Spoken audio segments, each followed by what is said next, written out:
What's up, gang? It's Willie Rebuildz back with another one, baby. That's right. Today, we finna get into the who, what, when, where, how. What is that, Willie Rebuildz? This all the frequent questions that I get asked in the comments about different parts that I use.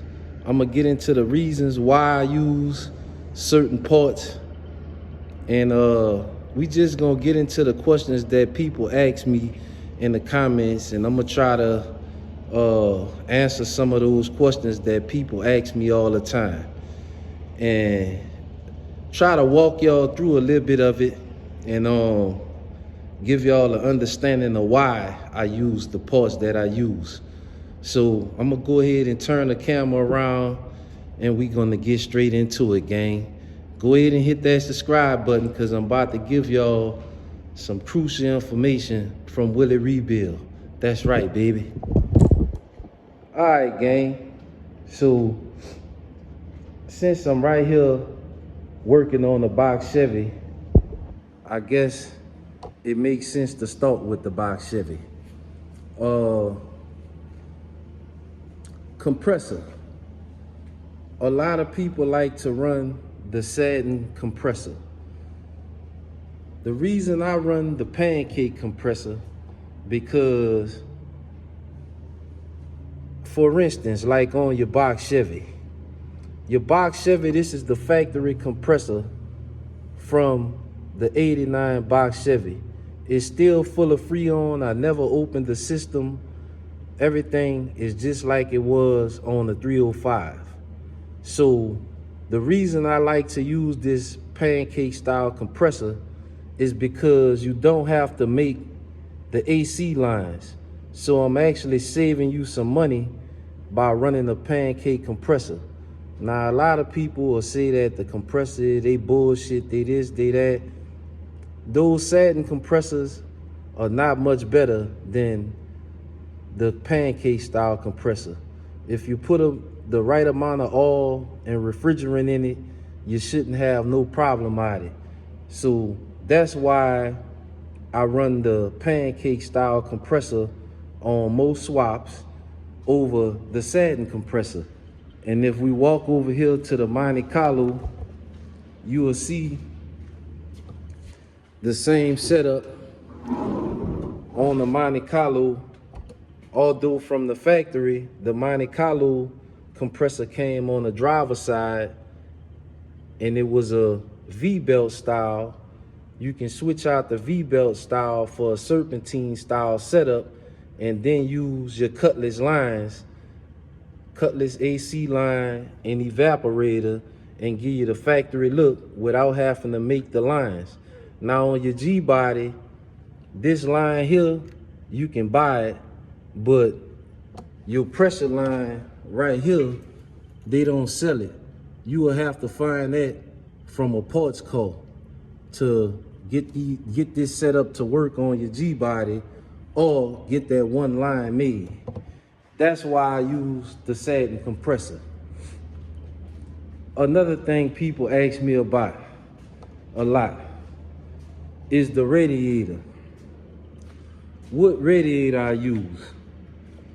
This radiator right here is from a 05 to a 06 GTO, Pontiac GTO. It fit good in the G-body. It's slightly smaller than the box Chevy radiator, but it'll work just fine, because on this box Chevy, I'm gonna use a shroud from a Cutlass Monte Carlo and hold a radiator in to give it the nice factory look, because this is all custom, gang. You gotta know how to mix your parts up to make it work. This shroud is from a Cutlass, 82 Cutlass, 85 Cutlass. Some of them come plastic, some of them come metal. And then they have the plastic shroud part that's screwed to the metal. You only need this metal piece right here, which you can buy these from, I think, Part Geeks, and you can find them on eBay.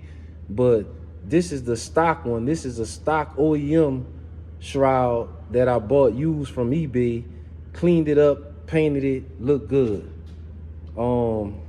This radiator is a stock OEM GTO radiator and a stock GTO radiator fans that I did some trimming to. Did a little trimming on the radiator and the fans to get them to mount and fit like I want them to look. Now, it's a reason why I run that radiator. And if we come back over here, I'm gonna show y'all why I run that radiator. So, if you pay attention to most swaps, you might already have a swap that you done completed. If you notice how I run this breather even, if you look, that breather is even with the radiator. I'm running it right over the top, right here, where your radiator hose probably come out at. So this wouldn't be able to sit right here on most swaps. But on my GTO radiator, if you see, my upper radiator hose is middle ways of the radiator. So my upper radiator hose actually come up under my cold air pipe. So that's why I use the radiator, to give it a clean look.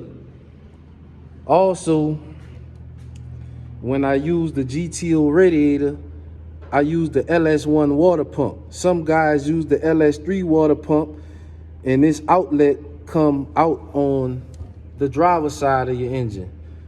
If I run that LS3 pump, I wouldn't be able to use my factory upper GTO radiator hose. So all this is a system, gang, that I done sit back and, you know, carefully put some thought into how I want my setups to look and which parts I need to accomplish that look, gang. On the bottom radiator hose, if we come over here to the dump, this bottom radiator hose, if you can see down in there, see this is my upper radiator hose. Like I just explained to y'all how it runs under the breather, and the breather, the cold air pipe is even with the top of my radiator support.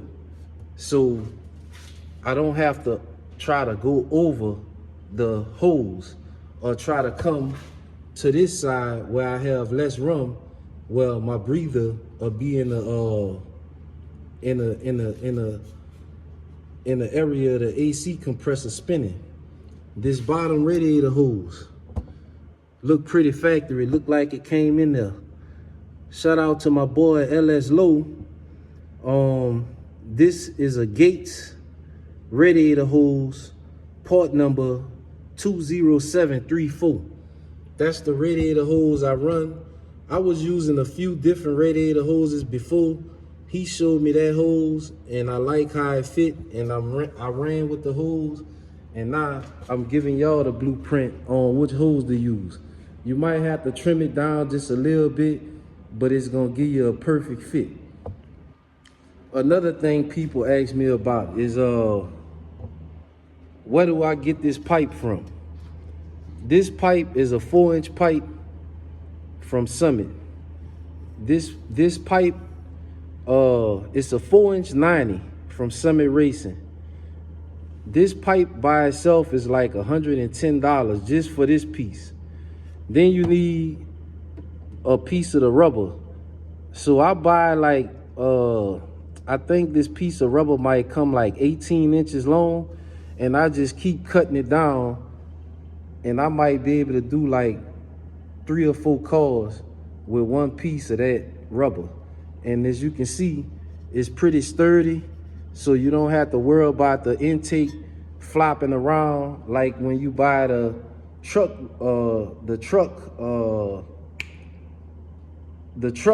intake kit, cold air kit from like eBay. This right here is soft. Now, it's cheaper, it work, but this gonna give you a better look.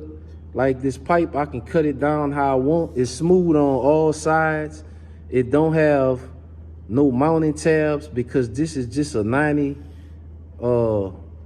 pipe from Summit, 4-inch, and I cut this to how I want it to make my cold air intake. Another thing people ask me about is injectors. This is the injector that I use no matter what kind of swap I'm doing, fuel injector connection. I don't get paid for this. I'm giving y'all my blueprint and helping y'all out to stop y'all from asking me all the questions. So I'm answering some of the questions for you today. This injector right here is a 52-pound injector. I'm getting ready to install these today, but this is the company where I get them from, fuel injector connection. No matter whether it's LS, LT, whatever injectors you need, they should be able to take care of you. Take care of your application with the injectors. Another thing that people ask me about a lot is the driveshafts. They ask me about the driveshafts. Will this driveshaft work with this? Will this driveshaft work with that? I mean, I'm getting ready to show you how I do it.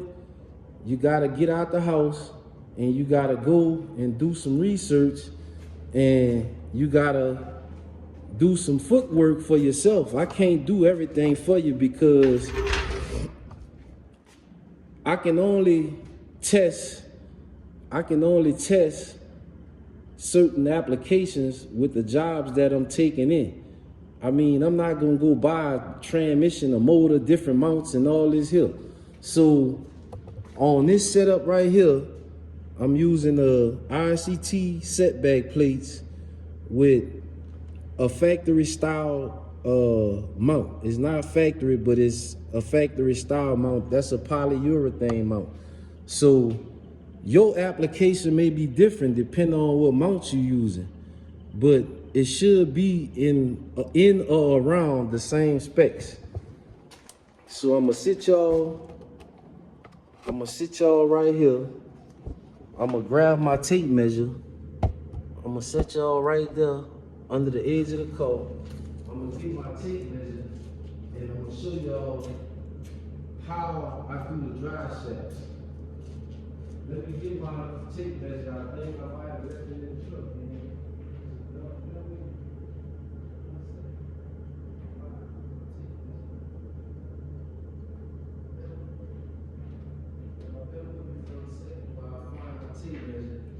Because I don't know where I sit it at. So I can show y'all how I get the measurements for the drive shaft. Give me 1 second. 1 second, gang, don't hang in there, bro. Gotta get my keys.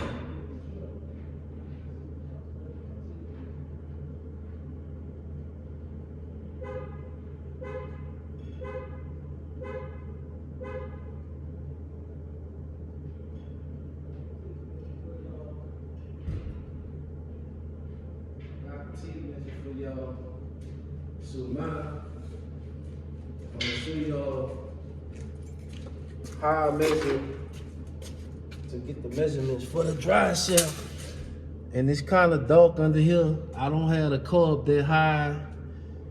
So let me see how I could do this. Y'all might be able to see. Let me see. Cause I don't feel like jacking the car all the way up just to take this measurement, but I know what it is. And I know I'm gonna show y'all what I do. So what you wanna do is you wanna take your tape measure and you wanna measure, and I'm gonna come out from under the car and show y'all how I'm measuring, what I'm measuring. So what you wanna do, you wanna measure from the center of each U-joint cap. You want to measure from center to center of the U-joint cap. Make sure that you don't have your slip yoke all the way into the transmission to where your slip yoke is bottomed out in the transmission. So on mine right now, I got about 55.5 inches from U-joint to U-joint. I got 55.5 inches, gang. So if we come over here to this drive shaft, and y'all bear with me, because I got tape measure in my hand, I got the tripod. I'm trying to set the tripod up to where y'all can see when I take the measurements, how everything is looking. Because this is one of the things that people ask me all the time. How it is, how you get this, how you figure that out. Some of this stuff, y'all gotta do a little homework. So, let me see. Let me bring y'all down a little bit. Let me bring y'all down just a little bit. Try to get y'all right there so y'all can see the measurements. Okay. So I'm gonna set y'all up right there. So when I say center of the end cap, meaning center of the U-joint cap is in the center of this right here, where your cap would be, from this end of the drive shaft to the other end. Of course, you won't have a drive shaft, so you just centering up your tape in the center of the slip yoke, and in the center of the pinion on the rear end. So if I center this up, if I center that up, from there to there, get in there, you can see that it's 55 inches from center, 55.5 inches on the head, from center to center. Well, Willie Rebuildz, how I know which drive shaft to go to. That's when your homework come in. That's when it's time for you to do your research. When you dealing with these cars, you dealing with these swaps, you have to do your own research. You can't keep how it is, how that, and you can't keep doing that. You gotta do your research. You gotta use your brain to get down to the bottom of what you're trying to accomplish. So the way that I do it is, once I take my measurement, right? Once I take my measurement, then I check from vehicle to vehicle, different vehicles, to check the drive shaft length. Now you can go on Google and find that out. You can put in stock drive shaft length for 99 Astro van, and then they'll tell you what the drive shaft length is, because they measuring the same way from U-joint to U-joint. Or you can go in the junkyard and measure from U-joint to U-joint. You can go to every truck or whatever, every SUV and every car, and measure until you find one that works. Or you can just go to the drive shaft shop and buy you one. In some cases, that's what you're gonna have to do anyway, because certain drive shafts is gonna be out of your skill set to try to get it to work like that. Like this don't. This drive shaft, I had to go and get it made custom, 100%. This custom too, whether you know it or not. Because this drive shaft don't come with the slip yoke I'm finna put on it. It don't come with these joints that I'm finna put on it. None of that. It don't come with that. I have to figure out the cap sizes and all that. Now, what I do sometime is, I'll call a drive shaft shop or pull up over there and tell them, hey, this is what I'm working on. This is what I'm trying to do. What's the cap sizes? That saved me time and money. So that's what I did with these. Called them up, told them what I was trying to do. They wasn't 100% sure. So they told me to bring it over there, and bam, they gave me what I needed to get what I'm trying to get done. So that's how I do with the drive shafts, gang. That's how I figure out the situation with the drive shafts. Now, I done broke that down to y'all. how long this video is. On 20 minutes. I done been talking for 20 minutes. So I done broke down to y'all how and why I use certain things on my swaps. And that's how I get the look that I'm trying to accomplish. You might want a different look. You can set it up. You could take what I'm telling you, put your twist on it, and set it up a different way. You might not want to use ICT billet brackets. You might want to use Holland brackets or more expensive bracket. But I'm giving you a blueprint to something that works, something that's proven, and something that works. It's Willie Rebuildz, been talking for 20 minutes. Hopefully I answered some of y'all questions that y'all asked about why I use certain parts. Don't forget to like, share, comment, and subscribe, gang. It's Willie Rebuildz. Just gave y'all some plays out of my playbook, gang. Over and out.